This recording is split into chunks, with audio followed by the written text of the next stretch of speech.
अस्तु मा विद्विषावहै। ओम शांति शांति शांति। ओम पार्थाय प्रतिबोधितां भगवता नारायणेन स्वयं व्यासेन ग्रथितां पुराणमुनिना मध्ये महाभारतम् अद्वैतामृतवर्षिणीं भगवतीम् अष्टादशाध्यायिनीम् अम्ब त्वामनुसन्दधामि भगवद्गीते भवद्वेषिणीं यं ब्रह्मा वरुणेन्द्ररुद्रमरुतः स्तुन्वन्ति दिव्यैस्तवैः वेदैः साङ्गपदक्रमोपनिषदैर्गायन्ति यं सामगाः ध्यानावस्थिततद्गतेन मनसा पश्यन्ति यं योगिनः यस्यान्तं न विदुःसुरासुरगणाः देवाय तस्मै नमः।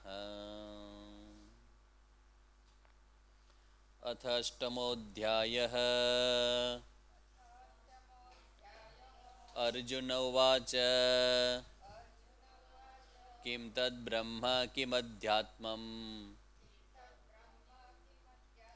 किं कर्म पुरुषोत्तम अधिभूतं च किं प्रोक्तम् अधिदेवं किमुच्यते अधियज्ञो कथं कोत्र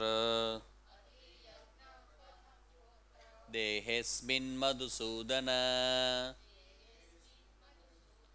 प्रयाणकाले च कथं ज्ञेयोऽसि नियतात्मभिः। श्रीभगवानुवाच अक्षरं ब्रह्म परमं स्वभावोऽध्यात्ममुच्यते भूतभावोद्भवकरः भूतभावोद्भवकरः विसर्गः कर्मसंज्ञितः अधिभूतं क्षरो भावः पुरुषश्चादिदैवतम् अधियज्ञोऽहमेवात्र देहे देहभृतां वर अन्तकाले च मामेव स्मरन् मुक्त्वा कलेवरम् यः प्रयाति समद्भावम् याति नास्त्यत्र संशयः यं यं वापि स्मरन् भावम् त्यजत्यन्ते कलेवरम् तं तमेवैति कौन्तेय सदा तद्भावभावितः तस्मात् सर्वेषु कालेषु मामनुस्मरयुध्य च मय्यर्पितमनो बुद्धिः मामे वेत्स्यसि संशयः।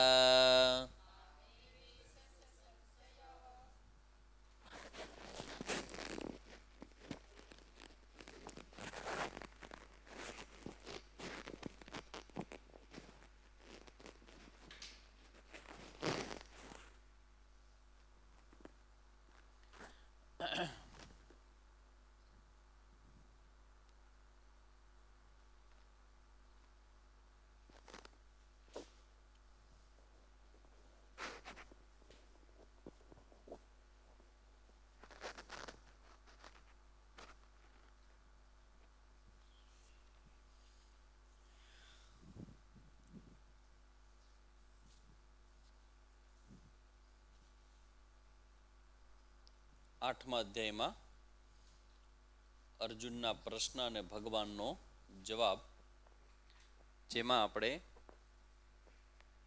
અક્ષરમ બ્રહ્મ પરમમ સ્વભાવોધ્યાત્મમ ઉચ્યતેની ચર્ચા કરતા હતા.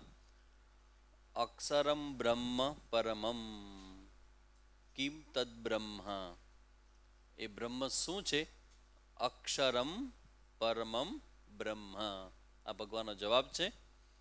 પછી કહે છે સ્વભાવ અધ્યાત્મમ ઉચ્યતે, સ્વભાવને અધ્યાત્મ કહેવાય.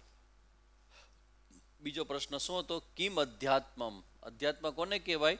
સ્વભાવ. સ્વભાવનો મતલબ છે આ જીવાત્મા. અત્યારે એક્ઝેક્ટલી આપણને ખબર છે કે અત્યારે આપણને હું જે થાય છે એ જીવાત્મા, એને ભગવાન કહે છે સ્વભાવ. એ સ્વભાવ છે. આમ તમે જુઓ તો મહાવાક્ય છે, કારણ કે બ્રહ્મ છે એ જ હું રૂપે છે. સૌથી પહેલા બ્રહ્મની ચર્ચા કરી, પછી એ બ્રહ્મ છે એ આ શરીરની અંદર છે. તો શરીરની અંદર હું પણ તો ઘણી જગ્યાએ થાય છે. શરીરની અંદર ઇન્દ્રિય રહે, શરીરની અંદર પ્રાણ રહે, મન રહે, બુદ્ધિ રહે, ચિત્ત હોય. તો શરીરની અંદર તો ઘણું બધું છે. તો એમાંથી આ સ્વભાવ કોને કેવો? અર્જુનનો પ્રશ્ન આ છે. આત્મા કોને કેવો? આત્મા, અધ્યાત્મ. તો ભગવાન કહે છે કે આ જે સ્વભાવ છે, સ્વભાવનો મતલબ છે અહમ અહમ અહમ જે થાય છે તે, જેને આપણે જીવાત્મા કહીએ, તે જ છે એને સ્વભાવ કહેવામાં આવે છે. કે જે બ્રહ્મનું સ્વરૂપ છે, જીવનું અલ્ટિમેટ સ્વરૂપ છે એ બ્રહ્મ છે. આખા શાસ્ત્રનો સાર છે. એ આગળ જઈને સમજાવશે. પછી ચર્ચા ચાલતી હતી, આપણે જે આ પણ જોઈ ગયા છીએ આપણે. ભૂત ભાવોદ્ભવ કરહ વિસર્ગ કર્મ સંજ્ઞિત. ભૂત ભાવોદ્ભવ કરહ, ઉદ્ભવ, ઉત્પન્ન કરનાર. આ ભૂતના આ જેટલા પણ પંચમહાભૂત છે, કે જેટલું પણ સૃષ્ટિની શરૂઆત જે થઈ છે એ બધી જેને કારણે ઉત્પન્ન થઈ. કર્મ એટલે લાસ્ટ ટાઈમ આપણે જોયું હતું, કર્મ એટલે શક્તિ, ભગવાનની શક્તિ. કારણ કે આપણે કર્મ કરીએ છીએ પણ એ પણ શક્તિ છે. એટલે આપણે એ કર્મને 3 વિભાગમાં વિભાજિત કરીએ છીએ. કોઈ પણ કર્મ થાય તો જ્ઞાન શક્તિ, ક્રિયાશક્તિ અને ઈચ્છા શક્તિ. આપણે પણ એ સમય શબ્દ યુઝ કરીએ છીએ શક્તિ. શક્તિ મીન્સ એનર્જી, જેનાથી આ બધું ઉત્પન્ન થાય છે. એટલે કે વિસર્ગનો મતલબ છે ત્યાગ કરવો. તો યજ્ઞની અંદર તમે આહુતિ આપો એને વિસર્ગ કહેવામાં આવે. એટલે આ કર્મ છે એને અહીંયા શું કીધું? વિસર્ગ. વિસર્ગનો મતલબ છે કે તમે કંઈક ત્યાગ કરો છો. અહીં ત્યાગ કરવાનો મતલબ એવો છે કે તમારી શક્તિને ક્યાંક ઇન્વેસ્ટ કરો છો. શક્તિનો ત્યાગ કર્યા વગર કર્મ થાય નહીં. તમારે કર્મ કરવું, હાલવું હોય, ચાલવું હોય, જે કંઈ કરવું હોય, એ તમારે જે કર્મ છે, એક 5 કર્મેન્દ્રિય છે આપણી, હાથ, પગ અને પ્રાણ ને ઉપસ્થાન, એ બધી જ કર્મેન્દ્રિય, જીભ, આ બધી જ કર્મેન્દ્રિયમાં તમારી શક્તિ છે એનું યજ્ઞ રૂપે આહુતિ દેવાય, ત્યારે એ કર્મ બને. અને આમે તમે જુઓ કે આ બધું સમગ્ર જગત છે શેમાંથી ઉત્પન્ન થયું છે? તો ભગવાને જગત ઉત્પન્ન કર્યું. શેના માટે કર્યું? તરત આપણને ખબર છે કે જગત શેના માટે કર્યું? તો કે જીવના કર્મના ભોગ અને મોક્ષ દેવા માટે. કોકને ભોગ કરવા છે ને કોકને મોક્ષ જોઈએ છે, તો એના માટે જગત ઉત્પન્ન થયું. તો જગત ઉત્પત્તિનું કારણ ભૂત ભવોત્કરઃ એ શું છે? આ તમારું શરીર શેમાંથી બન્યું છે?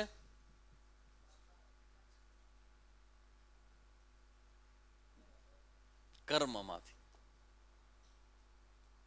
તમારા માતા પિતા શેમાંથી બન્યા છે? કર્મમાંથી. ધ્યાન રાખજો, તમને આજ માતા પિતા મળે. તમારા સંતાનો શેમાંથી બન્યા છે? કર્મમાંથી. આસપાસ તમારું જેટલું પણ વાતાવરણ છે જે તમને ગમતું નથી, દીકરો ને દીકરાની વહુ ને દીકરી ને ભાઈ ને બેન ને જે પણ કોઈ છે એ બધું જ કર્મમાંથી જન્મ્યું છે. આપણે કહીએ ઋણાનુબંધ છે. આ ઋણાનુબંધ છે તો જન્મ્યું કેવી રીતે? કર્મમાંથી. તો આખા જગતમાંથી આ જ વ્યક્તિ તમને કેમ ભટકાણ? તમારા કર્મ. આપણા કર્મ આપણે સ્વીકારવા જોઈએ કે નહીં? એનો વિરોધ કરો તમે, શાંતિ ક્યાં થવાની? તમારા કર્મ છે ને, તમારા કર્મ તમારી સામે આવ્યા છે, એક્સેપ્ટ ઇટ. તો સામેજી તમારે તો કેવું સારું, કાં તમારે તો કોઈ કર્મ જ નહીં કર્યા ને? અરે મારા કર્મમાં તમે બધા આવ્યા છો. તમે વિચાર કરો, તમને તો એક બે વ્યક્તિ મળ્યા હશે, મારા કર્મમાં તમે બધા મને મળ્યા છો. આ બધા મારે માથા ભરાવાના છે. કેટલા બધા હારે માથા ભરાવાના? આ બધા કર્મ છે. આખું જગત કર્મથી હાલે છે. એટલે ધ્યાન રાખજો, ભૂત ભાવોત્કર વિસર્ગ. આ કર્મ વિસર્ગ છે, ત્યાગ છે, શક્તિ છે. એ શક્તિ જેમાંથી આ જગત ઉત્પન્ન થાય છે એનું નામ છે કર્મ. તમારા કર્મનું ફળ શેમાંથી બને છે?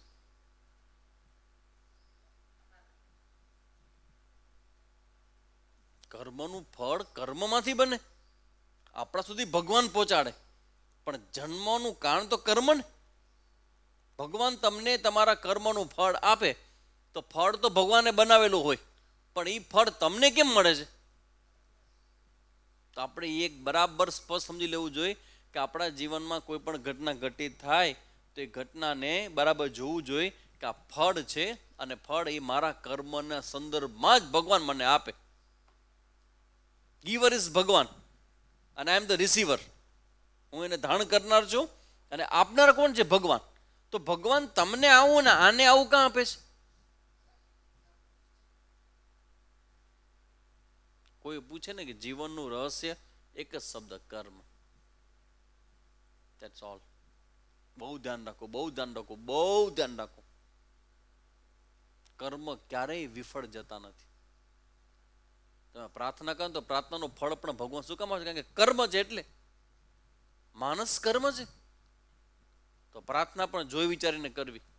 કોઈ વ્યક્તિની માંગણી કરો તો જોઈ વિચારીને કરવી. માંગ્યા પછી થાશે જ, થોડીક ઉતાવળ થઈ ગઈ.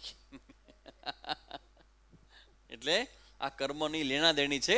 ભૂત ભાવોદ્ભવ કર વિસર્ગ કર્મ સંજ્ઞિત. એટલે કર્મને સામાન્ય રીતે આપણે બધી ક્રિયા કહીએ. ક્રિયા બધા પ્રાણી પદાર્થ જે કરતા હોય બધી ક્રિયા છે, પણ આપણે જ્યારે કરીએ ને તો એને આપણે કર્મ નામ આપે. શું કામ? કારણ કે એમાં ઈગો ભળે છે.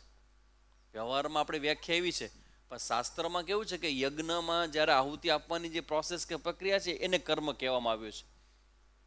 પણ એમાં એ આહુતિ આપે છે. એમ ભગવાન પણ પોતાની શક્તિથી બીજી શક્તિને ઉત્પન્ન કરે છે, માયાને. તો ભગવાનનું કર્મ તો થયું જ નહીં.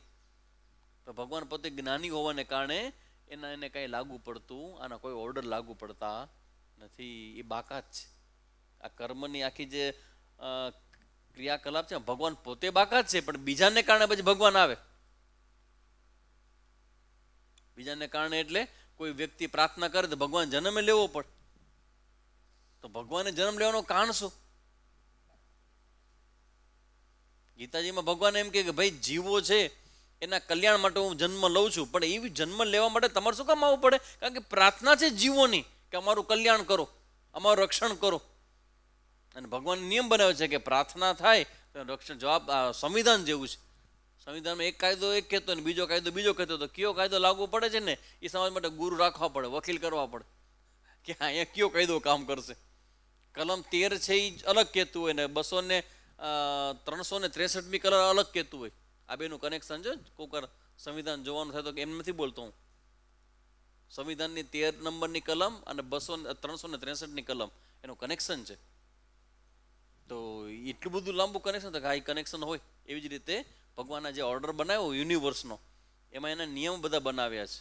એટલે ભગવાન કહે છે અહીંયા કે સાંભળજો, આ જે કર્મ છે એ ભૂત ભાવોદ્ભવ કરહ, એને કર્મ સંજ્ઞિત, એને કર્મ કહેવામાં આવે છે. કર્મ હંમેશા ફળથી બંધાય. કર્મમાં જે બંધન કરનાર તત્વ છે ને ફળ છે એનું. કર્મ ફળ સાથે બંધાઈ જાય. જેવું કર્મ પસંદ કરો એવું ફળ રેડી છે, બંધાઈ જશું. એટલે પસંદગી તમારી કર્મમાં છે, ફળમાં નથી. અને આપણી ઈચ્છા કર્મ નથી, આપણી ઈચ્છા શેની છે? ફળની. એટલે માણસો મહાપ્રમાદી બનતા હોય છે. કરવું નથી, કરીને કોઈ હું પ્રાપ્ત કરવાનું છે. પણ યાદ રાખજો કે કર્યા વગરે મળશે નહીં, કારણ કે જે જોઈ છે ને કર્મથી બનશે. તો આ આખું કનેક્શન છે કર્મનું, બરાબર સમજી લેજો. આ હવે આવું જે જાણનાર વ્યક્તિ છે એ આગળ જતા શું શું થશે એ ભગવાન કહેશે, અંતકાલે મામે ચ મામેવ સ્મરણ મુક્તવા કલેવરમ. છેલ્લે સમય જીવનના છેલ્લી ઘડીએ જે મને યાદ કરશે ને એ મને પ્રાપ્ત કરી જશે. એટલે આપણે જવાબ સાંભળવાની કઈ ઘડી છે? છેલ્લી. એની ચર્ચા આપણે છેલ્લે કરશું આજે. અધિભૂતમ ક્ષરો ભાવ. અધિભૂતમ. હવે એક પ્રશ્ન હતો ને આમાં, અધિભૂતમ ચ કિમ પ્રોક્તમ. અધિભૂત કોને કહેવાય? તો ક્ષરો ભાવ. આ ક્ષર જે નાશ પામનારું જે તત્વ છે, ક્ષર એ નાશ પામનાર. આ નાશ પામનારું એટલે દેશ અને કાળની મર્યાદામાં છે તે, સ્પેસ અને ટાઈમની અંદર છે તે નાશ પામનારું, એટલે પરિવર્તન પામનારું. કર્મ પરિવર્તન પામનારું ખરું કે નહીં? તો કે હા. કર્મથી ફળ મળે તો તમારું ફળ છે એ પરિવર્તન પામે કે ન પામે? તમારું ફળ છે એ પરિવર્તનશીલ ખરું કે નહીં? તો બદલી જાય. એટલે ધ્યાન રાખજો, કર્મ ફળ પણ તમારું આવે, અને જે આવે ને એ જાય ખરું. હવે અહીંયા એ કે છે કે અધિભૂત કોને કહેવાય? તો કે આવી રીતે જે નાશ પામનારા સ્વભાવ વાળું છે એને અધિભૂત કહેવાય. જે નાશ પામનારો ક્ષરો ભાવ.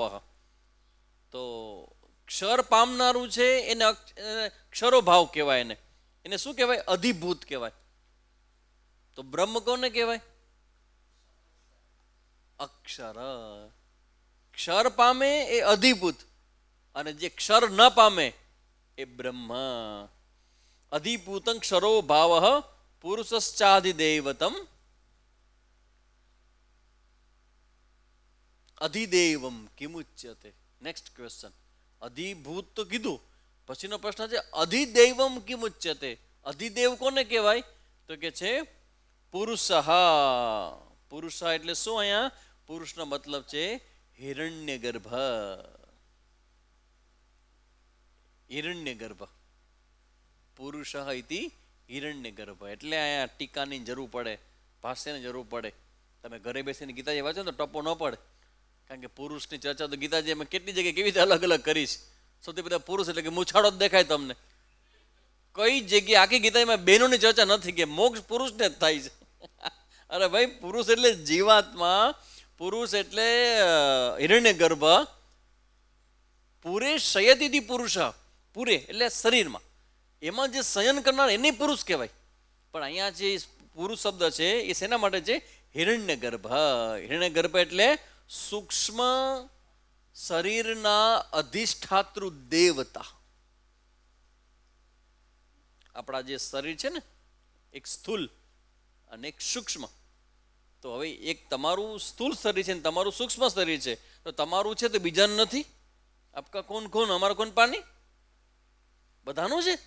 તો જેટલાના સ્થૂલ શરીર છે એમ બધાનું સૂક્ષ્મ શરીર પણ છે. તો સૂક્ષ્મ શરીરનું મેનેજમેન્ટ કોના હાથમાં?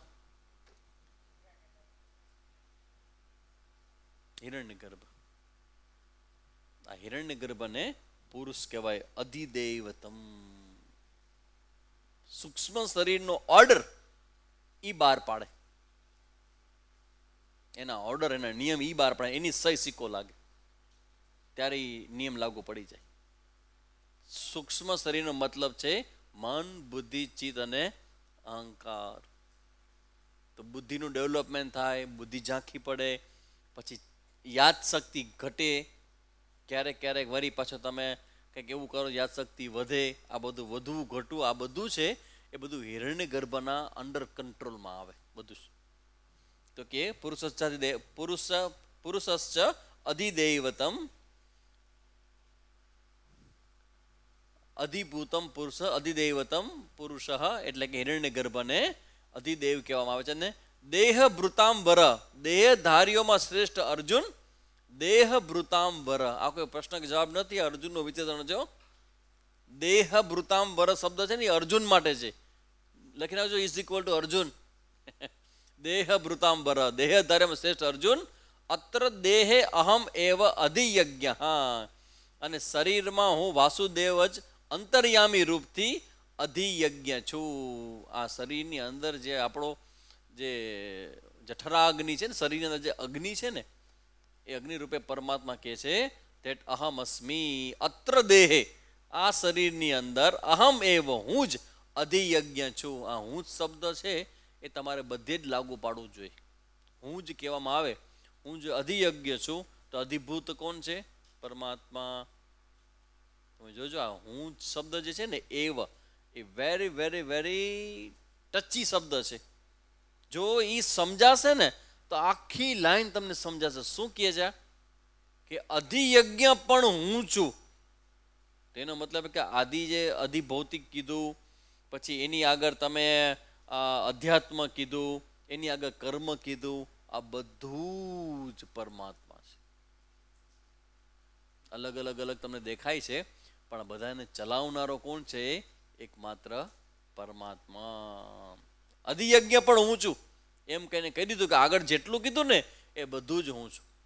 ભગવાન પોતે જ અક્ષર છે અધિષ્ઠાન રૂપે, પણ આખું ક્ષર રૂપે દેખાતું જગત પણ ભગવાનથી જુદું નથી. બધું ભગવાન છે. હવે સમજાશે? મેં તમને કીધું 7મો શ્લોક કીધો તો કે અંતે અહીંયા પહોંચવાનું છે. કયો શ્લોક? શું સમજવાનું છે આપણે? સર્વેસુ કાલેસુ મામ અનુસ્મર યુધ્ય ચ. આ બધું ભગવાનમાંથી જન્મ્યું છે અને બધું જ ભગવાન છે. આ સમજીને તું તારું યુદ્ધ રૂપી કર્મ કર, તને કાંઈ નહીં થાય. ગો હેડ.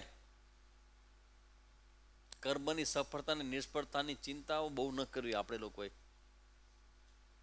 કર્મની સફળતા નિષ્ફળ ચિંતા ન કરવી. પ્રયત્ન સારામાં સારો કરવો, પણ ચિંતા એટલા માટે ન કરવી કારણ કે કર્મ ને કર્મ ફળ અને કર્મ ને કર્મની શક્તિ, એવરીથિંગ ઇઝ બિલોંગ્સ ટુ ભગવાન. બધું જ ભગવાનનું છે એવું તમે સમજો તો તમને આજ રહસ્ય બતાવું શું થાય એનાથી. આના પરથી સાબિતી થાય કે બધું ભગવાનનું છે. અધિક્ષર, અધિભૂત, અધિદેવ, અધ્યાત્મ, ભગવાન બધું જ છે. એટલે બધું જ ભગવાનનું થયું. ભગવાનનું થયું તો શું થયું? બધું ભગવાન થયું તો શું થયું? બહુ મોટી ઘટના છે. બધું જ ભગવાનનું છે.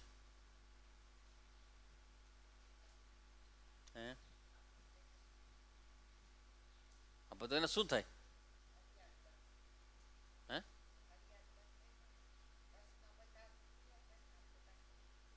એક વસ્તુ પર ફોકસ કરવાનું. ત્યારે કોઈ ગાડી ચોરાઈ જાય અને ટ્રસ્ટની ગાડી હોય, ટ્રસ્ટીઓને શું? ટ્રસ્ટના પૈસા ભેગા કર્યા હોય, એમાંથી ગાડી લીધી હોય ને એ ગાડી ચોરાઈ જાય, ટ્રસ્ટીઓને શું? તો ટ્રસ્ટી છે. એનો મતલબ એમ, જીવનમાં કોઈ લોસ થઈ જાય ને, જે વસ્તુ મારી નથી ને એ ચાલી જાય ને તો ચાલી જાય, કારણ કે મારી જ નથી. ગાડી ચોરાઈ ગઈ BMW, તો કોઈ તમારે મારી નહીં, કેવું સારું. એટલે જીવનમાં કોઈ વ્યક્તિ તમારી લાઈફમાંથી વયો જાય, ચાલ્યો જાય, કોઈ વસ્તુ ચોરાઈ જાય, કંઈ ગુમાવી દો, તો કોઈ દિવસ હવે રોજો નહીં. કેમ? તમારી છે જ નહીં. તુજે કુરો હોય તો કે તો જો કુરો હોય તો જો કુરો હોય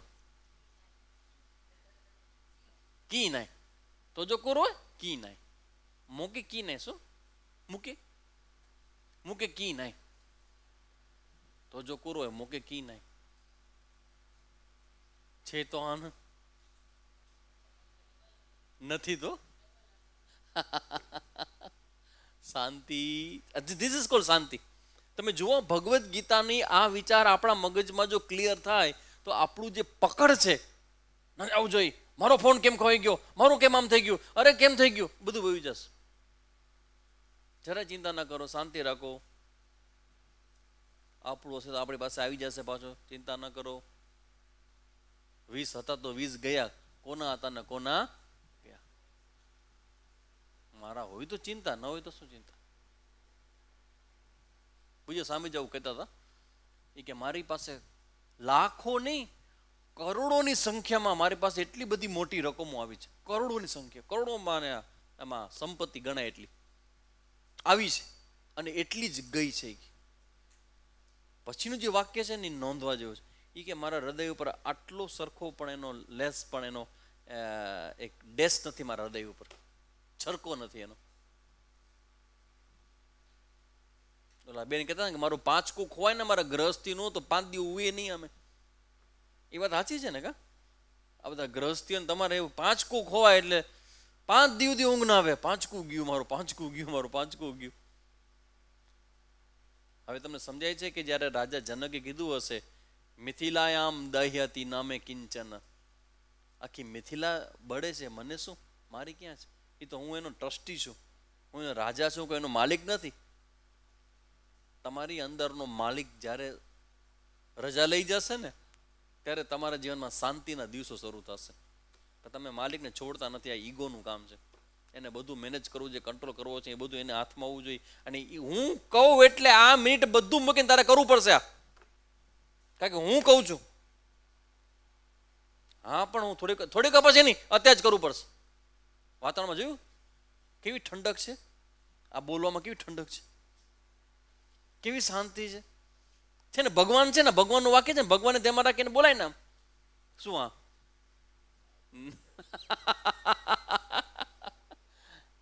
આવી લેંગ્વેજ હોય ભગવાનને માનનારાની? એ સ્પેસ એટલી બધી આપી દે, એટલી બધી આપે કે સામેનો માણસ ગાંડા જેવું થઈ જાય કે આટલી બધી સ્વતંત્રતા મને કેવી રીતે આપી દે છે. જીવનું, અહંકારનું, કર્મ, એનો રોલ છે ને એ તમે તમારા જેમાં ગોઈતા કહો છો. હું વર્ષોથી જોયા કરું છું અહંકાર કામ કેવી રીતે કરે છે. અને એટલી મને પાકી ખબર છે કે દુઃખ અહંકારથી જ થાય છે. અહંકારને કોઈ પણ રીતે જો એને છોડી દેવામાં આવે, કોઈ પણ રીતે જો રજા લઈ જાય તો આ સંતોની જે વાત છે ને, સદા દિવાળી સંત કી, તમે એટલા શાંત દેખાવ છો જ્યાં સુધી તમારું કોઈક માને છે. તમારી શાંતિ છે ને એ બીજાને તમારા માનવા ઉપર છે. અને તમારાથી નાના હશે અને તમારું નહીં માને તો તમે આટલા પ્રેમથી આજ મને સાંભળો છો, આટલી શાંતિથી એ શાંતિવાળો ફોટો પાડી બતાવો મને, તો સાચા કહું તમને શું કામ નથી થતું બતાવું છું. અંદરનો અહંકાર છે એને કંટ્રોલ કરવો છે. આખા જગતની અંદર આ અધ્યાત્મ આ જે ભગવદ્ ગીતા આપણને આપે છે ને, એ આ અહંકારને કેવી રીતે રજા લેતો કરી દેવો, હાલતો કરી દેવો, પાણીચું પકડાવી દેવું, ગીતાજી શીખડાવે. તમે જ્યારે વારંવાર વિચાર કરો કે ભગવાનનું છે, ભગવાનનું છે, ભગવાનનું છે, તો તમારું એના ઉપર જે માલિકીપણું છે ને એ ચાલ્યું જશે ને તો તમને એટલો આનંદ આવશે, એટલો આનંદ આવશે ને એનાથી ડબલ ગણો હામેળાનો આવશે. અને હામેળાનો આવશે ને આનંદ, ત્યારે તમને રિસ્પેક્ટ આપશે.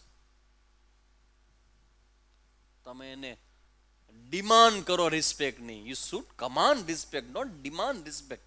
પૂજ્ય સ્વામીજી અમને આવું કહેતા, you should not demand respect.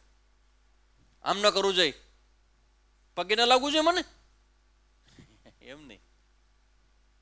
પગે અહીંયા જ લાગજો, પગે અહીંયા જ લાગજો. ત્યારે તમે સરળતા વાપરશો ને, સરળ સ્વભાવ કરશો ને, તો સામેના માણસને ઓટોમેટિક સન્માન તમારા પ્રત્યે થશે. ઈ સાચું. બાકી ધંબુક રાખીને પ્રેમ માંગો, કોઈ રિસ્પેક્ટ માંગો, હું કહું એટલે થવું જોઈએ, તો એક વસ્તુ લખી રાખજો કે આ માનસિકતા તમને સૌથી મોટું એક જ જગ્યાએ નુકસાન કરશે, જે મને પોસાતો નથી. અને એ છે ભગવાન આખો થઈ જશે. ભગવાનને ગમતું નથી. ભગવાન ડઝન્ટ લાઈક એટ ઓલ. એ એમ કે છે કે મને યાદ રાખો, મને સમજો, અને ભૂલજો નહીં કે જગત મેં તમને આપ્યું છે. Everything is given to you. ભગવાન ઉપર કેવી તવાય જો. તમારું શરીર તમે બનાવ્યું કે તમને આપવામાં આવ્યું છે? આપવામાં આવ્યું છે.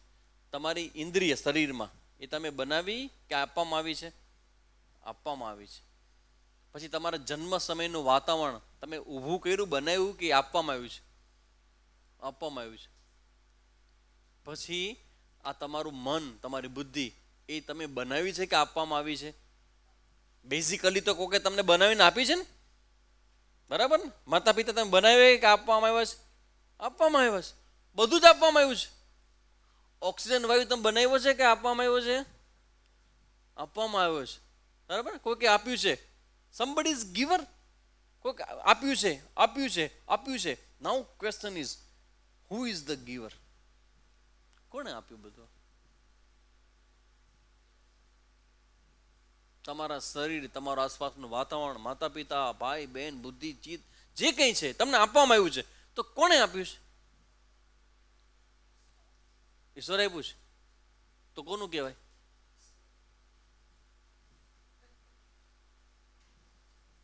લાગી ગયો ચેક? ભગવાન. ભગવાનનું બધું ભગવાનનું છે. આ સમજવા માટે આ 8મા અધ્યાયમાં સમજાયું છે. Everything is belongs to me. અને ફાયદો એમાં છે કે બધું ભગવાનના નામે બધું ઢોળો બધો. કે આ જગતમાં આપણું કામ છે આ વરસાદ ને આ વાવાઝોડું ને આ ધરતીકંપ ને કોરોના, કામ છે આપણું મેનેજ કરવું. તાકાત છે આપણી. તેરા તુજકો અર્પણ.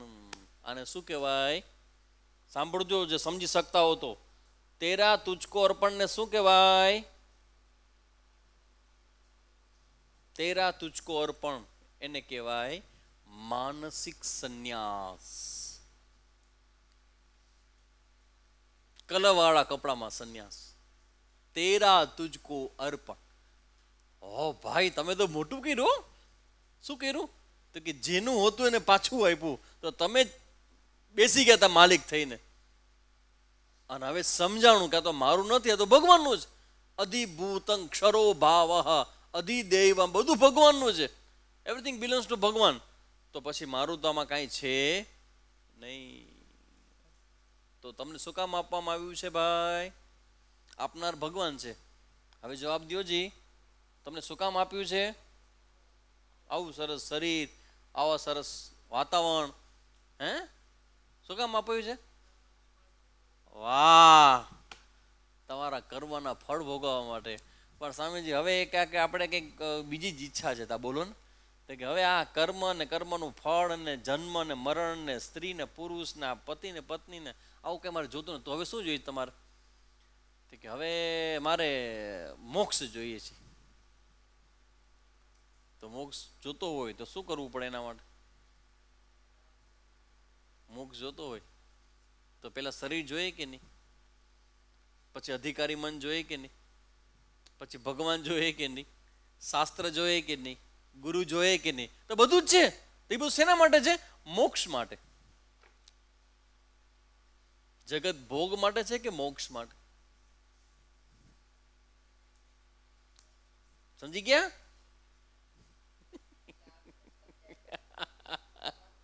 આ ઉંમરે પણ સમજો તોય ઘણું કે આ બધું મોક્ષ માટે છે. આ બધું જગત છે એ ભોગ માટે નથી, એ મોક્ષ માટે છે. જગતનું પ્રકૃતિમાં તમે એન્જોય કરો, ઇટ્સ વન્ડરફુલ. પણ પ્રકૃતિ જોઈ, ઝરમરતો સરસ મજાનો વરસાદ જોઈ અને વરસાદ રૂપે વરસતા એ પરમાત્માને યાદ કરો ને તો એ તમારો યોગ થઈ જાય. ઓહો ભગવાન, કેવો સરસ વરસાદ બને તો વર્ષ અને બધી આ વનસ્પતિઓને પાણી પાસ તો કેવું સરસ. આપણે તો આ કોકની પાય જાદી ન પાય. ટાઈમ નહીં, આજ મૂડ નહીં, આજ થાકી ગયો છું કે બેસવા દો શાંતિથી, પરસેવો રેપજેપ થઈ ગયો, હું પાણી નહીં પાઉં. અરે ભાઈ તું નહીં પા, આ ભગવાનનું જગત છે તો ભગવાન પાણી પાય તો કેવું પાય? આપણે આટલા વર્ષમાં પાણીની આટલી બધી રામાયણ કરીએ છીએ, પણ ક્યારે એમ નથી વિચારતા કે આટલું બધું પાણી આવે છે તો આપણે ટાંકા કરીને પાણીને સંગ્રહ કરી લઈએ ને આ પાણી પીએ 12 મહિના. તમે બધી જગ્યાએ ખર્ચા કરો છો, પણ આ વરસાદનું પાણીનું મને લાગે છે કે ખરેખર આ બધા ડલ બુદ્ધિવાળાનું કામ છે કે આટલા વર્ષોથી આટલો સરસ વરસાદ થાય છે તો એનો સંગ્રહ કરવાની કલ્પના નથી આવતી કે એ સંગ્રહ કરીને એમાંથી લાવો તો આ મ્યુનિસિપાલિટીનું આ અમારું આ ક્ષારવાળું પાણી આવે ને એ પર તમે લાઈન નાખો ને એ પર તમે એમાં ઓલું આપણે મશીન બેસાડો, કેવું આરો પ્લાન્ટ બેસાડો, અને બધા જ મિનરલ્સ કાઢી લે એમાંથી, અને ખાલી તરસ છીપાવે એવું લાગે તમને, એવું પાણી તમને આપી દે. તો વેલા આવડો મોટા બંગલા આટલું બધું મકાન તમે બધું કરો છો, તો વરસાદના પાણીનો સ્ટોરેજ કાંઈ છે કે નહીં? 10,000 લીટરનો ટાંકો કરી નાખો, 50,000માં થાય, 50-60,000માં 10,000 લીટરનો ટાંકો કરી નાખો. વરસાદનું પાણી આવે, બધાને સરસ મજાને પેલો વરસાદમાં જવા દો, પછીનું પાણી બધું જ તમે એમાં ટાઇલ્સ વાળો ટાંકો પાછો, અને ખોલવાનું નહીં, ઘણો ટાંકો. સરકારની સબસિડી મળતી હશે એમાંથી, વરસાદી પાણી સ્ટોર કરવા માટે, ટાંકા કરવા માટે.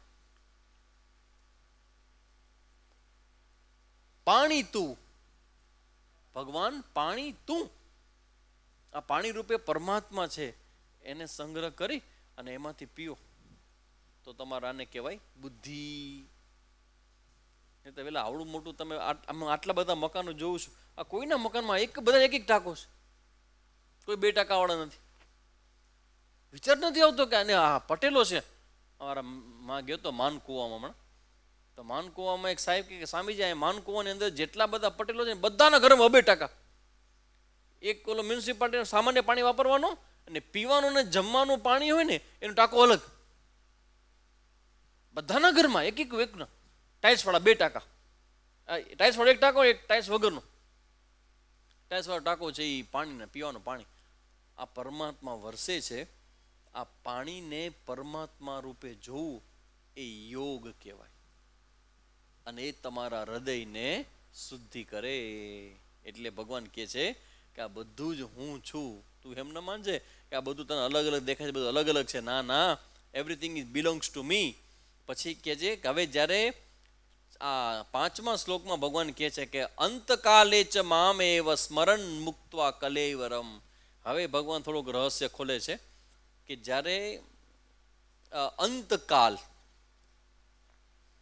અંતકાલનો મતલબ શું છે? અંતિમ સમય. અંતિમ સમય એટલે કયો સમય? પ્રયાતિ, પ્રયાણના સમય. પ્રયાણનો સમય એટલે કયો સમય? તો કે જ્યારે જીવાત્મા આ શરીરમાં આવે ત્યારે એ એન્ટ્રી કરે, અને એન્ટ્રી કરે પછી એક્ઝિટ થાય, બહાર નીકળે. તો જેને આપણે આપણી પરિભાષામાં જેને મૃત્યુની ઘટના કહેવામાં આવે છે.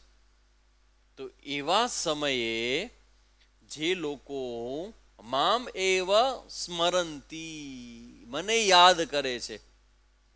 હવે આમાં જરા ક્લોઝ થઈને બરાબર સમજી લેજો.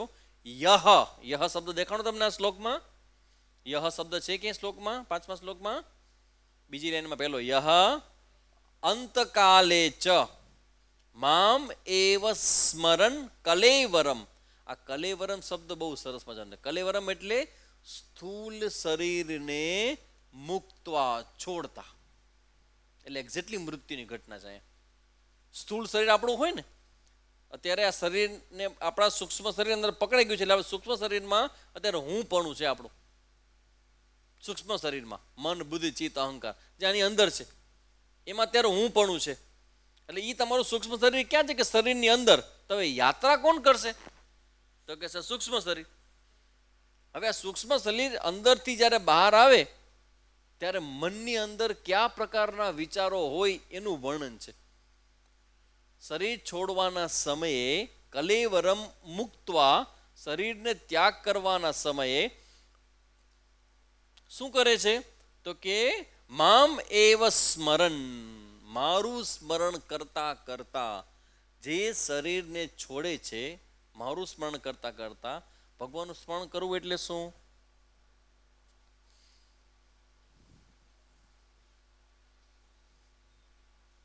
શ્રી કૃષ્ણ શરણમ મમ, શ્રી કૃષ્ણ શરણમ મમ, શ્રી કૃષ્ણ શરણમ મમ. ઓમ નમો ભગવતે વાસુદેવાય, ઓમ નમો ભગવતે વાસુદેવાય. ભગવાનનું સ્મરણ કરવું એટલે ભગવાનનું નામ લેવું. પણ હવે સ્વામીજી તમે નામ લેવા કહો, હવે કાલ સવારે ધારો કે વેન્ટિલેટર ઉપર અમે લઈ ગયા હોય, અને વેન્ટિલેટર પર જેને લઈ જાય એને અનકોન્શિયસ કરી દી, તો હવે એમાં ને એમાં વહી જાય, તો છેલ્લે શું યાદ કરું અમે? તમારી સામેજી કેસેટો અમે સાંભળી, હવે કેસેટ સાંભળો બરાબર છે, પણ ધારો કે આવું કંઈક થયું તો, જ્યાં તમને ટાઈમ જ ન રહ્યો છેલ્લે યાદ કરવાનો, તો શું થાય? ધ્યાન રાખજો. આ ભગવાન જ્યારે એમ કે ને કે મામ એવ સ્મરણ, અહીંયા મામ એવ સ્મરણનો મતલબ છે ભગવાન અને હું જીવાત્મા, જેની અંદર રહેલો આત્મા, consciousness, both are the one, આવું જે જ્ઞાન છે. અને પછી જ્ઞાન છે કે આ જગત આખું ભગવાનમય છે, ભગવાનથી જુદું નથી. આવું જે જ્ઞાન છે, વૃત્તિ નહીં, યાદ નથી રાખવાનું. યાદ તો ભૂલાઈ જશે. યાદ રાખવાનું કામ કોનું છે? તો કે યાદ રાખીને યાદ તો ભૂલાઈ જાય. 2 + 2 = 4 ની માળા તમારે હવે કરવી પડે? પડ્યું છે અંદર, ધેટ્સ ઓલ. આવું જ્ઞાન જેને થઈ ગયું છે, એવા જ્ઞાનીને જીવન મુક્ત કહેવામાં આવે. જે પોતાના સ્વભાવ, પોતાનો જે અંદર આત્મા છે, એને પરમાત્માનો આત્મા, બોથ આર એક, એ બંને એક જ છે. અને આખું જગત ભગવાનનું છે. એટલે હવે મારા માટે હું ને ભગવાન એક થઈ ગયા, એટલે ભગવાન સિવાય કાંઈ નથી, બ્રહ્મ સિવાય કાંઈ નથી. આવું જે જાણનારો જે જ્ઞાની પુરુષ છે, એ જ્ઞાનીને છેલ્લે શરીર ઘરે હોય, હોસ્પિટલમાં હોય, રોડ ઉપર હોય, ગમે ત્યાં હોય, ગમે તેવી સ્થિતિમાં હોય, ભગવાન કહે છે એ અંતે મને જ પ્રાપ્ત કરશે. તો છેલ્લા સમયે યાદ રાખવાનું ભગવાન કેમ કહે છે? કારણ કે તમે આખા જીવન દરમિયાન જેને પાકું કર્યું હશે ને, એ યાદ રહે, એ સમજાય. કારણ કે તમે સમજાણું નથી તો એ ક્લિયર નહીં થાય. જે સમજાય, સમજ ગયા વો ફિર ન બોલ્યા, સાધો સહજ સમાધિ ભલી. સમજાઈ ગયો એ પછી બોલે નહીં કાંઈ, મૌન થઈ જાય. ઓ બધું આનંદમાં, બધું બરાબર છે. બધાને ક્યાં કહેવા જશે કે બરાબર નથી ને ખોટું છે ને ખરાબ છે ને આમ ન કરાય ને કરાય ને? એવા એ કે અમે દોઢ નહીં થઈએ. જ્યાં જગત છે, જેવું છે બધું બરાબર છે, એવરીથિંગ ઇઝ ફાઇન. કોઈને જીવનમાં રસ ન લેવો, કોઈના વિશે કંઈ ખબર ન હોય. ઘોઘો માણસ જે જગતમાં હોય ને, ભગવાનને પેલો પ્રાપ્ત કરે. આપણી ભાષામાં જઈને કાંઈ ખબર નથી, તમારી બાજુમાં આમ થઈ ગયું, તમને કાંઈ ખબર નથી. ના ના, આની છોકરી ભાગી ગઈ, એમ ભાગી ગઈ, ભાગી ગઈ હશે, એમ ભાગી ગઈ. એ આખી કુંડલી એની કે મને યાદ છે. નહીં નહીં નહીં.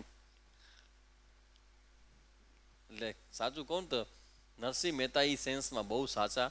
એનું હૃદય ચોખ્ખું ચણાક જેવું. વ્યવહારની ભૂલો હોય એ તો ઓકે, એનો વાંધો નથી, પણ હૃદય તમારું ચોખ્ખું જોઈએ. Heart should be clean.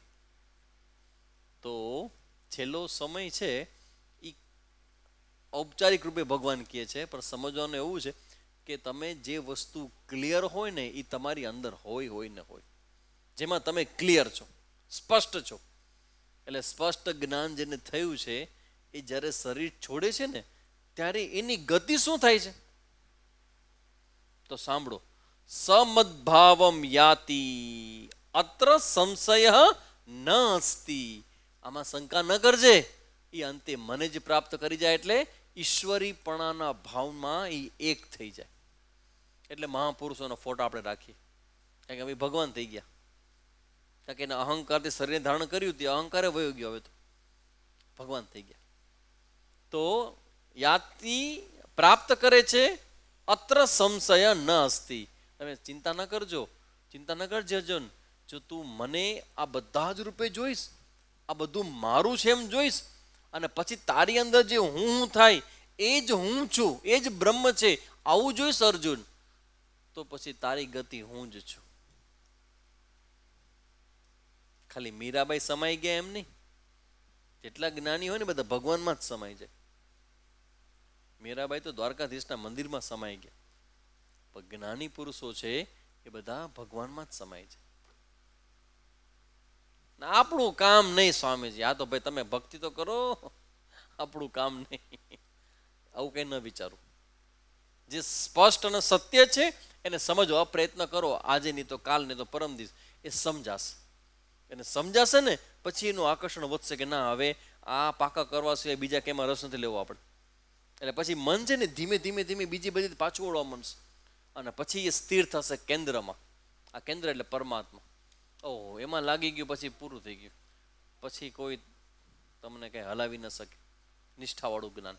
એટલે ભગવાન એ કહે છે કે આમાં કોઈ શંકા ન કરજે. તું જ્યારે મારું સ્મરણ કરતા કરતા શરીર છોડીશ ને તો તું મને જ પ્રાપ્ત કરીશ. ઓકે, હવે આગળ ચાલો. તો હવે એક બીજો શબ્દ છે,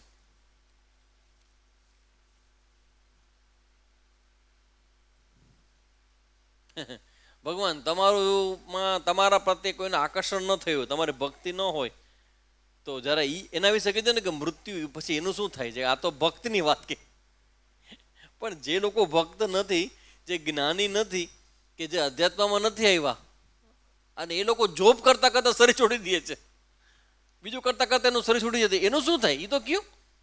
આ તમે ભગવાનના ભક્તની વાત કરી, પણ બીજા બધાનું શું થાય તો સાંભળી લ્યો. ભગવાન કહે છે યમ યમ વાપી સ્મરણ ભાવમ ત્યજત્યંતે કલેવરમ તમ તમે વૈતિ કૌંતેય સદા તદ્ભાવ ભાવિતઃ. આ શબ્દ બહુ સરસ ભગવાને કીધો છે, સદા તદ્ભાવ ભાવિતઃ. હંમેશા એ જ પ્રકારના સ્વભાવને પ્રાપ્ત થશે જે સ્વભાવ સાથે શરીર છોડશે. ઘણી વખત લોકોને સમજાવવાનો પ્રયત્ન કરો કે ભાઈ તમારો સ્વભાવ બદલો, તમારી માનસિકતા બદલો, કારણ કે આ લઈને તમે જાશો ને તો પાછા ફરીથી આવું નવું શરૂ થશે. કારણ કે તમારા સંસ્કારો ને તમારો સ્વભાવ ને તમારા કર્મ અને એ બધું જેવું હશે ને એવું તમને નવું શરીર મળશે. તો ભલે તમે જ્ઞાનમાં નિષ્ઠા ન થાય એવું સ્વીકારું છું, પણ કમસે કમ નવો જન્મ તો બેસ્ટ કરવાનો તમે આઈડિયા આપો છો તો સ્વીકારી લ્યો. તમારું પછીનો જે જન્મ છે એ સુધારી લ્યો. એના માટે શું કરવાનું ભગવાન કહે છે તો કે જો એક લોજિક, ભગવાન એક ઓર્ડર બતાવે છે અહીંયા. Order, this order, universal order. શું ઓર્ડર છે તો કે અંતે યમ યમ વા અપી ભાવમ સ્મરણ. અંતે એટલે શરીર છૂટવાના સમય સુધીમાં, અંતકાળમાં, યમ યમ જે પણ વા અપી જે પણ ભાવમ ભાવને સ્મરણ કરતો હોય. કારણ કે એમ એવું છે કે આખા જીવન દરમિયાન તમે જે ભાવને વધુ પાકો કર્યો હોય ને એ ઘોળાયા કર, અંદર ફર્યા કર. અને જ્યારે મૃત્યુનો સમય આવે ને ત્યારે એ ભાવથી જુદું તમે કાંઈ જ ન કરી શકો. એ જ આયલા કર અંદર. એ ઓર્ડર છે, ધેટ્સ ઓર્ડર. કીધું ને ભગવાનનો ઓર્ડર છે કે આખા જીવન દરમિયાન તમે જે વૃત્તિને મેન્ટેન કરો છો, જે સ્વભાવને મેન્ટેન કરો છો, જેવા તમે કર્મ કરો છો, એ બધાનો પ્રભાવથી તમારું પ્રભાવિત થયેલું મન એ લઈને તમે જશો. અચ્છા, તો જશો તો ક્યાં જશો ને કેવી રીતે જશો તો ભગવાન કહે છે કે જેવા ભાવથી તમે શરીર છોડ્યું હશે એવા ભાવને ફરી પ્રાપ્ત કરશો. એવા ભાવ સાથે ફરી તમારો જન્મ થશે. આપણે જેમ કહેવામાં આવે ને કે યોગ ભ્રષ્ટો બીજાયતે કુલે ભવતી ધીમતામ. યોગ ભ્રષ્ટ માટે કેવું કહેવાય કે તમે અધ્યાત્મ યાત્રા કરતા હો અને વચમાં મૂકી દો તો પાછું ફરીથી ભગવાનના બીજા જન્મ લઈ જાય. એક્ઝેક્ટલી એવી રીતે જે કોઈ ભોગી માણસ હોય એ જ્યારે શરીર છોડે ને તો શરીર છોડ્યા પછી ભોગ યોની જેને પ્રાપ્ત થાય, અને એ પછી દુઃખ હોય પૂરેપૂરા. કારણ કે આ જગતમાં કોઈ પણ સુખ છે ને એ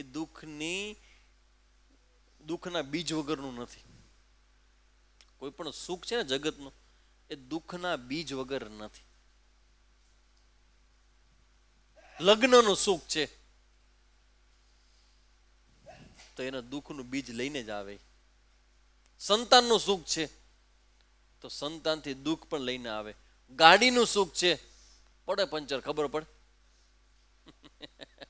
હાલતા હાલતા એવું આકરું લાગે. અરે એક તો વોકિંગ કરી લીધું અને જ્યારે પાછા વળતી તો હાસ હવે ગાડીમાં બેસું અને એસીમાં બેસું ને એ આપણો થાક ઉતરી જશે.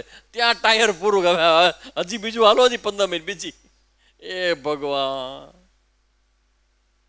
આયે તે સૂત કાટ નહીં ઓટન લગે કપાસ, માલિક બનવા જાઓ અને આવી પડે ગુલામી. જેનું જેનું સુખ લેવા જાશો એનું દુઃખ ગર્ભિત છે, મળશે જ. એટલે અંત ભાવમાં અંત સમયે તમારી જેવી ભાવના હશે એ પ્રમાણે તમારી ગતિ નક્કી થતી હોય છે. અને અંત સમયે શું કેવી ભાવના હશે, આખા જીવનમાં જે સૌથી વધુ જેનો વિચાર કર્યો હશે, જેનો સૌથી વધુ તમે અનુભવ કર્યો હશે, પાકું કર્યું હશે તમે, એ લઈને જશો. એટલે આપણે કહે ને કે છેલ્લે જવાનો સમય હોય ને તો બધા ભગવાનનું નામ લે ને બધું ઓલું કરે ને રામ નામના પાઠ કરે ને કેમ કરીને થોડાક સંસ્કાર લઈને જાય તો બીજી વખત કોકને ઓછો આડું આવશે. કારણ કે ખરાબ માનસિકતા છે બહુ. ભગવાન નામ લીધું જ નથી એને. ઘણા માણસો એવા છે કે એ ભગવાનનું નામ એને ગમે જ નહીં, કે શું ભગવાન નામે શું થાય, જરાય હૃદય પીગળું નથી એના માટે. કર્મ અને કર્મ ફળ અને ભોગ અને એ જ આખી જિંદગીના પૈસા ભેગા, પૈસા પૈસા પૈસા. પણ કેટલા કરશો પૈસા ભેગા? એટલે ઘણી વાર એમ કે ડોંગરી મહારાજ કહેતા કે બહુ પૈસા ભેગા કરે ને એ બીજા એનામાં હરફ થઈને અહીંયા આટા માર્યા કરે. મારા પૈસા છે, મારા પૈસા છે, મારા પૈસા છે, હરફ ધરીને ડોંગરી મહારાજ કહેતા. આવું ડાંગરેજી મહારાજ બહુ સરસ કહેતા. એ કે ભાઈ બહુ તમે આ લોભ ન કરજો, અંતે પછી સરફ થવું પડશે. મોટી મોટી પેઢીના માણસો હોય ને, કારણ કે હવે એના ખાતામાં 1.5-2 કરોડ રૂપિયા હોય. હવે એ જાતિ વખતે એને કાંઈ યાદ ના આવે. સ્વામીજી તો ક્યાં યાદ આવવાના છે, જ્ઞાન ક્યાં યાદ આવવાનું છે? 1.5 કરોડ રૂપિયાનું શું થશે, 1.5 કરોડનું શું થશે? ભગવાન ગાલ પતા એવો જન્મ આપું છું, અહીંયા ફેરા કરજે, આની કાં જપાપાન જન્માંતર કૃતાની છે, અહીંયા આજુબાજુ ફેરા કરજે. હારો આ શેઠજી જ્યારથી ગયા છે ને એ ખબર નહીં, એ 6 મહિના પછી કાળોતરું આવી ગયું સાપીએ. એ કે આજુબાજુ દુકાન એ બાજુ ફેરા જ કરે છે. કારણ કે શેઠજીને 1.5 કરોડ રૂપિયા છે એની અંદર. ધ્યાન રાખજો, એક વસ્તુ ડેન્જર છે કર્મની, સંભાળજો એ વસ્તુથી. બરાબર હૃદયમાં બેસા લેજો આ વસ્તુ. આ વારંવાર ટોપિક નહીં આવ્યા. કર્મની એક વસ્તુ બહુ વિચિત્ર છે, બહુ ખરાબ છે. અને શું જ ખબર છે? એના સંસ્કાર પાડી દે છે. આ સંસ્કાર છે ને, તમે જેમ કે ધારો કે તમે દુકાન જતા હો, હવે દુકાને જવાનો તમારો ટાઈમ પૂરો થઈ જાય, સપોઝ રિટાયરમેન્ટ ટાઈમ આવે, પણ તમે જવાનું છોડી નહીં શકો. એટલે આપણે ત્યાં વ્યવસ્થા હતી કે ભાઈ અમુક સમય નોકરી આવે ને, નોકરી મળ્યા પછી બીજી નોકરી નહીં જ કરવાની. તમારા છોકરાઓ એકવાર કામ કરવાનું શરૂ કરે પણ તમારે ન કરવાનું હોય, પણ તમે મૂકી નહીં શકો. કેમ? સંસ્કાર. આ સંસ્કારો બહુ ખતરનાક છે. એટલે અમારા સ્વામીજી કહેતા, જામનગર વાળા, તમે સેવા કરવાનો વાંધો નથી, પણ ધ્યાન રાખજો કે સેવાના સંસ્કાર ન પડે, જિંદગી ભર પછી એમાં જ ગોઠવાઈ જશો. એ સાધન છે, એ એક તમારું ભૂમિકા છે. એ ભૂમિકા કઈ સત્ય નથી, એનાથી ચીપકી નહીં રહેવાનું, છોડી દેવાનું. આ મારા માટે જરૂરી હતું એટલે સમય મેં કર્યું, ધેટ્સ ઓલ. તો તમારી પોતાના મનને બહુ જાગૃત રાખવું પડે, કારણ કે તમે જે કરશો ને એના સંસ્કાર પડશે. અને સંસ્કાર જ્યારે પડે છે ત્યારે તમને ખબર પડે છે. હાવ સાચું કહેજો, જડ ભરત છે આ. આગલા જન્મમાં જ્યારે એને ભૂલ કરી ત્યારે શું એને ખબર હશે કે પોતે ભૂલ કરે છે? પડે કોઈથી ખબર? તમને તેમ લાગે કે હું કરુણા કરું છું, પ્રેમ કરું છું, આ મારો રોલ છે, મારી ભૂમિકા છે. ખબર જ નહીં પડે તમને કે એના સંસ્કારો તમારી અંદર ગ્રસિત થાય છે. આ સંસ્કારોથી બચવા માટે અધ્યાત્મ વચ્ચે વચ્ચે ગેપ, ધ્યાન અને અંદરથી બધું એકવાર બાળી નાખવું. બધું જ જ્યારે બેસીએ ને ધ્યાનમાં, ત્યારે તમારા જે રિલેશન, તમારા જે સગાવાલા છે બધાથી દૂર થઈ જાઓ એકદમ, કે સાવ એલોન, એકલો. કારણ કે હાલવાનું એકલા જ છે, તો એ સમયે બધાથી દૂર રહેવાનું ટેવ પાડવાની. એટલે સંસ્કારો તમને જીવાની દે. આ સંસ્કારો લઈને જશો ને તો ફરી કહેવાય ને કે ભાઈ જે ઘરમાંથી કોઈ વડીલ જાય ને એ પાછું એ ઘરમાં આવે, એ રાહ જોવે કે પોતરો ક્યારે લગ્ન કરે છે. ઊભું આખું બિલ્ડિંગ એને ઊભું કર્યું છે, રોવા રાહ જોવે કે ક્યારે ભણશે ને ક્યારે હવે ગોઠવાશે, ક્યારે લગ્ન થશે ને ક્યારે હું પ્રગટ થાઉં. અંતે પાછા વડીલ થઈને એ તમારા પૌત્રના ઘરે, તમે વિચાર કરો દીકરાના ઘરે તમે આવો, તમને ખબર છે દીકરામાં કેવા પ્રોબ્લેમ છે, ને એના ઘરે વાવ આવી કેવી આવે. અને એ બધા પ્રોબ્લેમમાં તમારો જન્મ થાય, શું શાંતિ થાય? સંસ્કાર, દેટ ઇઝ સંસ્કાર. કર્મની આ એક વસ્તુ બહુ વિચિત્ર છે, એના સંસ્કાર પડી જાય છે. હું કેટલા લોકોને જોઉં છું કે જે રિટાયર થવાના સમયે છે, જેને મૂકવા માટેનો ટાઈમ છે, જેને પાસે પૈસા સંપત્તિ છે, તો સવાર સાંજ એને આ જ કરવાનું હોય, પણ ના, એ જે જૂના સંસ્કારો છે ને એને અનુકૂળ જીવશે. આ બધાને બહુ મહત્વ નહીં રહે.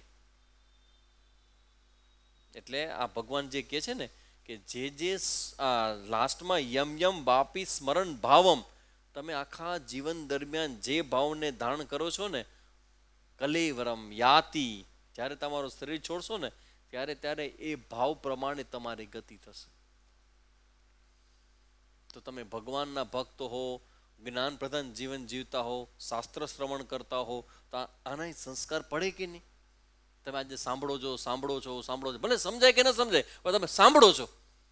સાંભળતા જ્યારે શાસ્ત્રની કૃપા થશે ને ત્યારે ઓટોમેટિક ખબર નહીં પડે અને ક્લિક થવા માંડશે. હા, સમજાઈ ગયું, અરે વાહ, આ સમજાઈ ગયું, તો પછી મારે આ ન કરાય. બસ, તમારું કામ થઈ ગયું.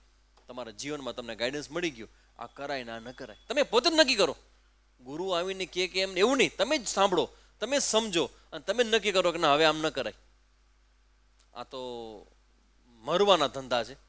આપણે કહે ને કે ન કરાય, આ મરી જવાય આમાં.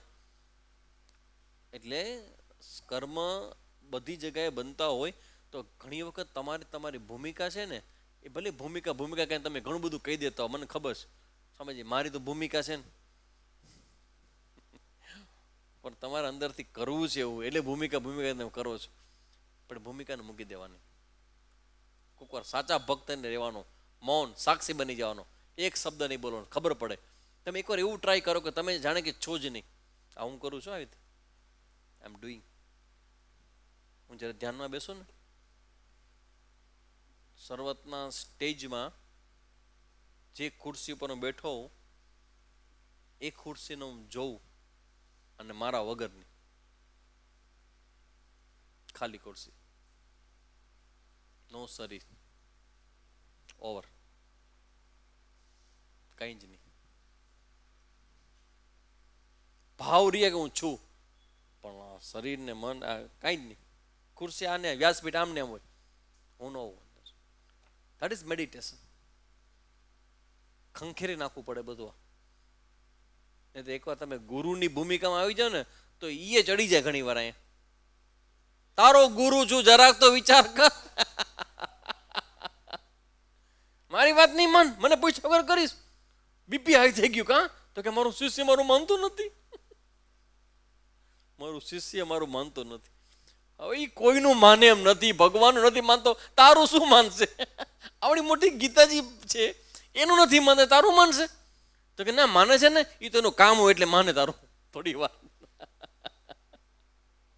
કામ પતી જાય પછી જોવો, જેના ગોઠવાઈ ગયા છે એ માણસો દેખાડ નથી પાછા.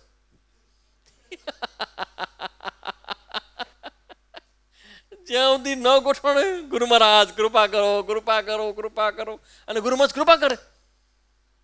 પછી કૃપા કર્યા પછી બીજે આજ કેમ દેખાતું કે બસ મળી ગયા, હવે પૂરું થઈ ગયું. ઓકે, અહમ નિમિત્ત માત્ર. તો કૃપા કોને કરી? ભગવાને કરી. કોના ઉપર કરી? ભગવાન ઉપર કરી. તો ગુરુ મારા તમારે વચમાં શું? કાંઈ નહીં. તમને ખબર પડી કેમ શાંત રહેવાય? આટલા બધા રિએક્શન, આટલા બધા પ્રોબ્લેમ્સ, આટલા બધા વિરુદ્ધ વાતાવરણની વચ્ચે પણ ઓકે, તમને ગમ્યું ને? બસ, you are most welcome. Learn and get out. Come, learn and get out. આવો, ભણો અને મોજ કરો. બીજો અર્થ કોઈ ગેટ આઉટ નો ન કરજો. આ સ્પેશિયલ ગેટ આઉટ છે. ગમે એવું, જે સંબંધમાં સૌથી વધુ સ્વતંત્રતા મળતી હોય ને એ સંબંધ સૌથી વધુ મીઠો લાગે.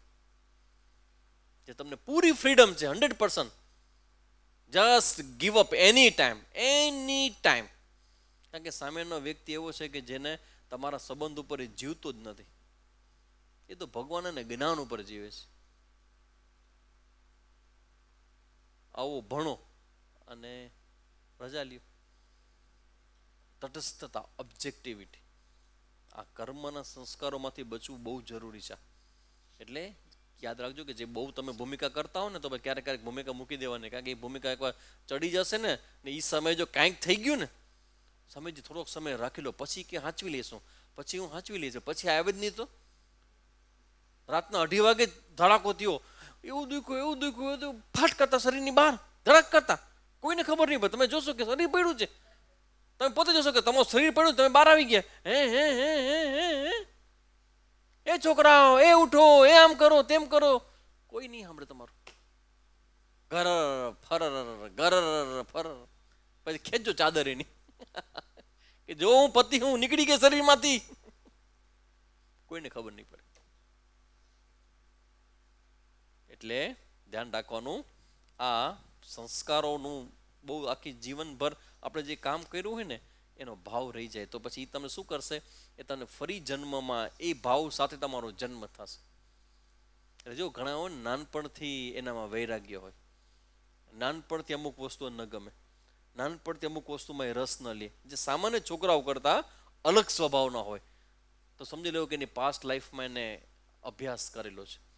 પૂજ્ય સ્વામીજી જ્યારે સૌથી પહેલા આ વખત મુંડક ઉપનિષદ સાંભળ્યું, પહેલી જ ઉપનિષદ પૂજ્ય સ્વામીજીએ સાંભળ્યું, સ્વામી ચિન્મયાનંદજી મારે આપણા દાદા ગુરુ એમની પાસેથી, તો પહેલું ઉપનિષદ હતું મુંડક ઉપનિષદ. તો સ્વામીજી કે જ્યારે મેં ઉપનિષદ સાંભળ્યું ને ક્લાસમાં, તો મને એવું થયું કે આ તો મેં સાંભળેલું છે, આ તો મને ખબર છે કે ધેટ્સ પાસ્ટ, આગલા જન્મમાં અભ્યાસ કરીને આવેલા છે. તો કહેવાનો મતલબ કે આ અભ્યાસ આપણે જે કરીએ છીએ ને એ એટલો બધો આશીર્વાદરૂપ થશે, એટલો આશીર્વાદ થશે, કાં સમજાઈ જશે અને કાં નેક્સ્ટ લાઈફની તૈયારી કરશે. તમારી પછીની લાઈફ તમારું ઘણી બધી ભૂલોથી રહિત તમારું જીવન થશે.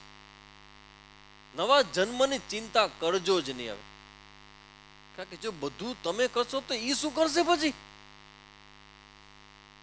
હે રણજીત શું પહેરશે? પેલી સ્વિચ બંધ કર નાખો એટલે વાત થઈ જશે બંધ.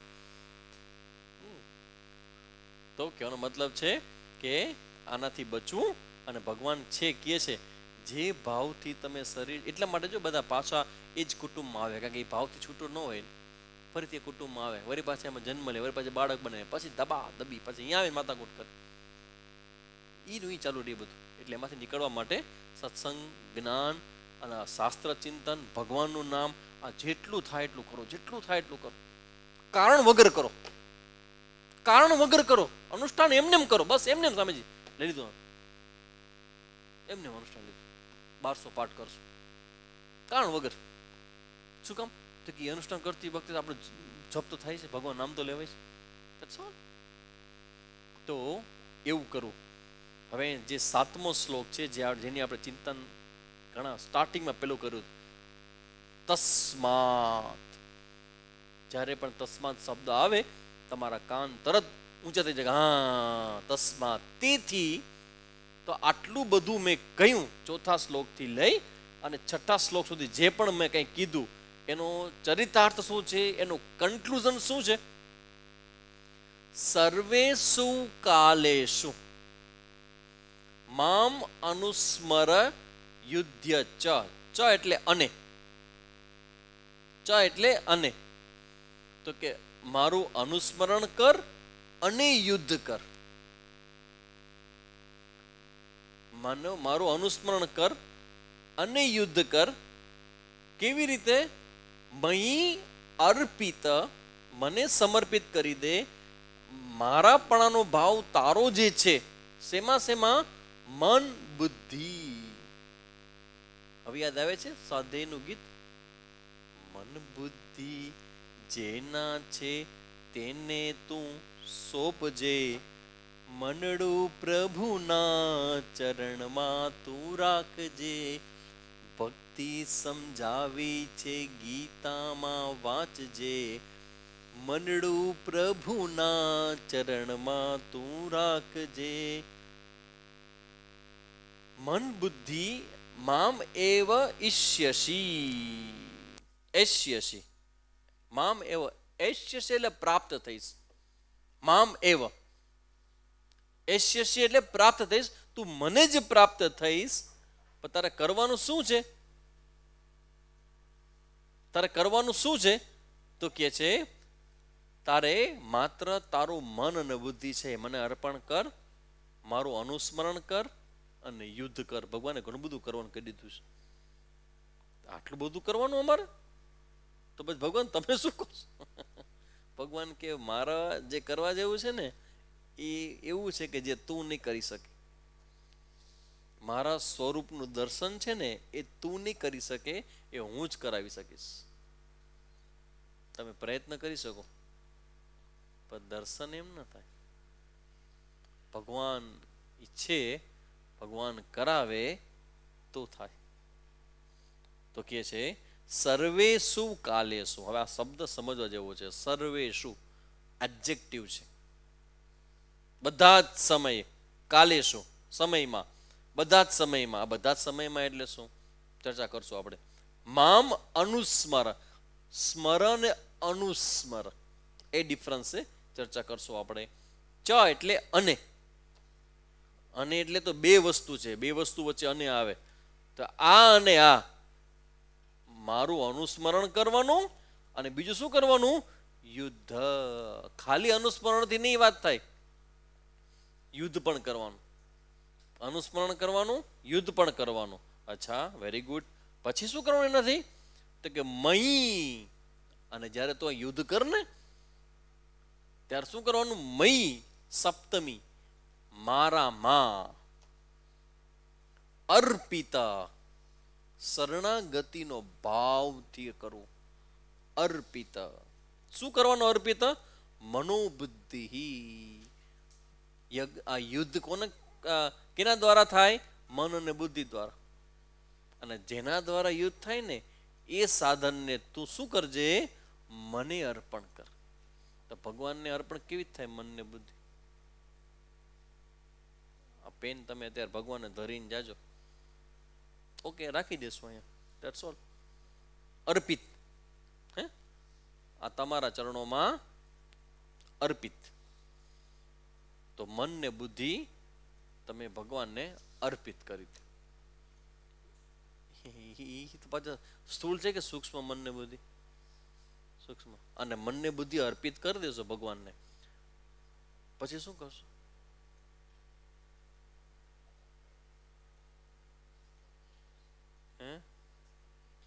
એમ નહીં, પણ તમારે આખું યુદ્ધ કરવાનું છે, એમ મન બુદ્ધિ ન જોઈ? જોઈ તો કર. મન બુદ્ધિ વગર થોડું થશે કઈ.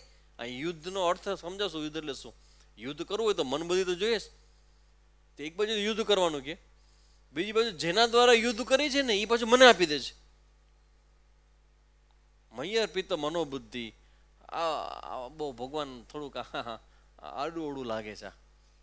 એક તો તમે સૌથી પહેલા તમે કીધું કે તસ્માત સર્વેશો. આ સર્વેશો એટલે બધા. આ બધા કાળનો મતલબ શું? તમે સુઈ જાય તમને કેમ યાદ કરી?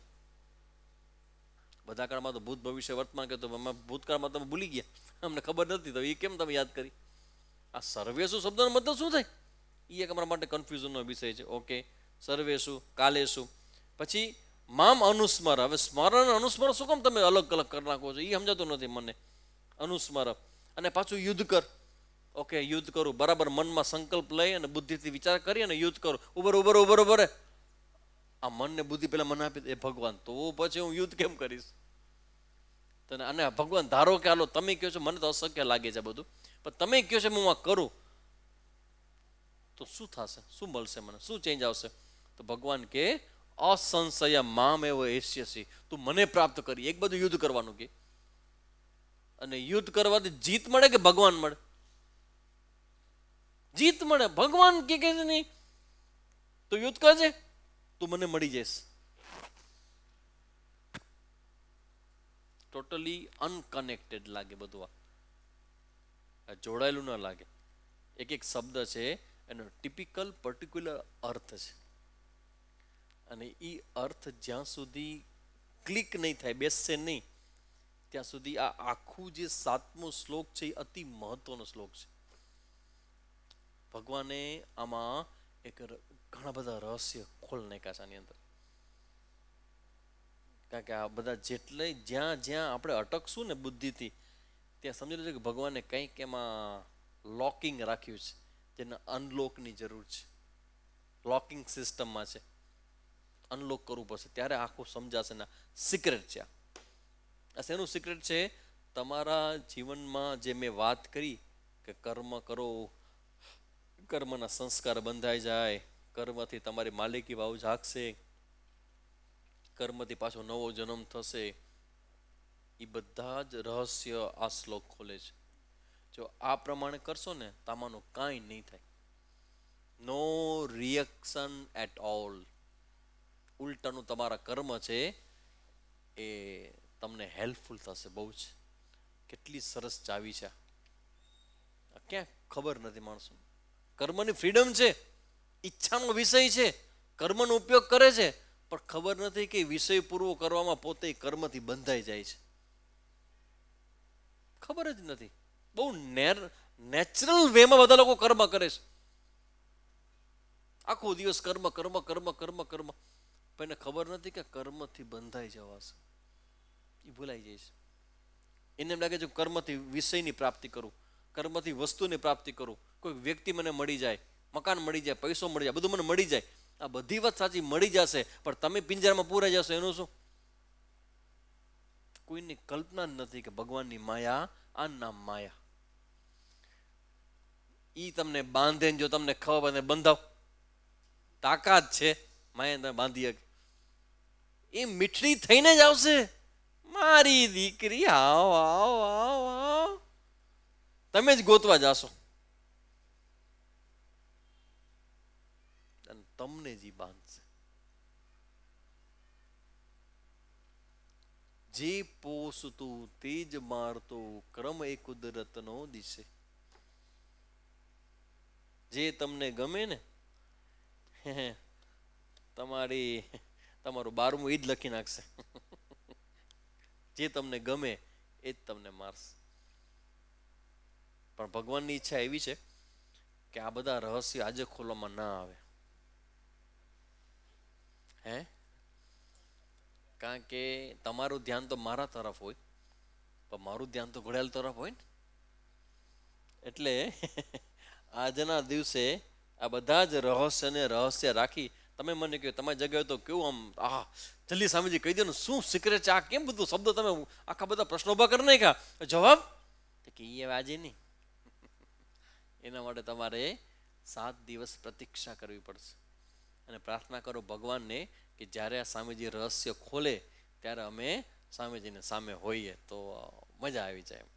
નવો તો વ્યવસ્થા કરી છે રેકોર્ડિંગની આપણે, પણ સામે તો નેક્સ્ટ સેટરડેના ફરી પાછા મળશું અને આપણે આ 7મા શ્લોકનું રહસ્ય, it's a secret, very very much secret. એટલા માટે સિક્રેટ કહું છું કે એના વિશે ખબર જ નથી, અને જે ખબર પડી જાય ને તો બહુ મોટો ચેન્જ આપણે જીવનમાં આવી જાય. જેની ચર્ચા આપણે શનિવારે કરશું અને આગળ ચાલશું. ઓમ પૂર્ણમદઃ પૂર્ણમિદં પૂર્ણાત પૂર્ણમુદચ્યતે પૂર્ણસ્ય પૂર્ણમાદાય પૂર્ણમેવાવશિષ્યતે. ઓમ શાંતિ શાંતિ શાંતિ. હરિ ઓમ શ્રી ગુરુભ્યો નમઃ. હરિ ઓમ.